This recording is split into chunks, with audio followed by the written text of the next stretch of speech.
آپ کسی قاتل کا مقدمہ لڑیں گے جب آپ کو پتا ہے کہ وہ قاتل ہے، تو 90% لوگ کہیں گے نہیں، میرا ضمیر اجازت نہیں دے. جیسے میں نے کہا کہ وہ قاتل Right. محمد قادری ہے، تو 90% مسلمان کہیں گے میں لڑوں گا. رائٹ. تو یہ Right. جو یہ جو عقیدے کی، یا نہ صرف ریلیجس عقیدہ، کئی لوگوں کے عقائد ریلیجن سے ہٹ کے بھی بلیف کی، جو بلیف ہوتے ہیں وہ، جو فیتھ اور بلیف ہوتے ہیں وہ مذہبی عقیدے کے لیول پہ فنڈامنٹلز بن چکے ہوتے ہیں کئی لوگوں کے. اس میں پھر وہ ان کا ریلیجن میٹر ہی نہیں کرتا. کئی لوگ ایسے ہیں جن کا ریلیجن سے تعلق ہی کوئی نہیں، لیکن وہ پرنسپلز کے بہت اسٹرانگ ہوتے ہیں. تو وہ پرنسپلز کے جب اسٹرانگ ہوتے ہیں تو وہ کسی لاز آف ایتھکس پہ بیسڈ ہوتے ہیں.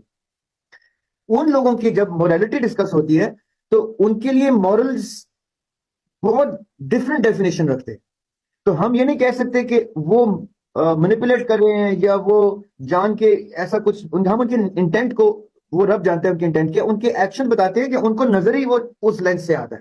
اب جیسے کرسچن کہے گا کہ سعودی عرب میں چوری پہ ہاتھ کاٹا جا رہا ہے، ہم تو اس کو بڑا ظالمانہ اصول سمجھتے، تو کرسچن غلط نہیں کہہ رہا. اس کو نظر ہی ایسے آ رہا ہے کہ وہ ظالمانہ ہے. وہ اسلام میں داخل ہوگا تو اس کو پتا چلے گا کہ یہ ظالمانہ نہیں ہے، یہ تو یہ درست ہے. جب آپ کسی چیز کو اپنے اوپر طاری کرتے ہیں، جب آپ کسی چیز کو تسلیم کرتے ہیں، اس کے بعد اس کی definition start to make sense. اس سے پہلے تک وہ ڈیفینیشن کوسچن ہوتی ہیں، چیلنج ہوتی ہیں. چیلنج ہونے کے بعد جب وہ سمجھ میں آنا شروع ہوتی ہیں تب لوگ داخل ہوتے ہیں. اسلام میں بھی لوگ ایسے ہی داخل ہوتے ہیں. شروع میں کہتے ہیں یہ کیسا ریلیجن ہے، ہم نہیں مانتے. بعد میں وہ سب سے زیادہ اسٹانچ بلیور وہی بن کے بیٹھے ہوتے ہیں.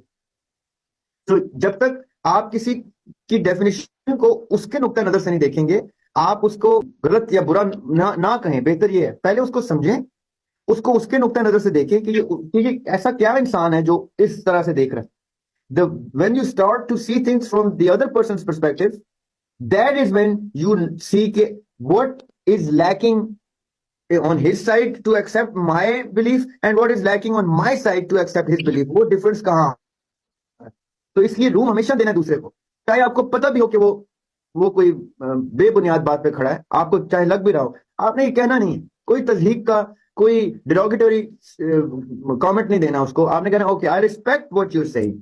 چاہے آپ کسی کی ڈیفینیشن کتاب سے پڑھ رہے ہیں تو آپ نے دل میں سوچنا I respect this definition though I may differ, but I respect because now I want to study where this definition is coming from. جب آپ وہ اس کی سورس پہ آئیں گے، اس اپنے لبادے سے اتر کے نیوٹرل گراؤنڈ سے اس کو اسٹڈی کریں گے تو آپ کو وہ ڈیفینیشن خوبصورت لگے گی.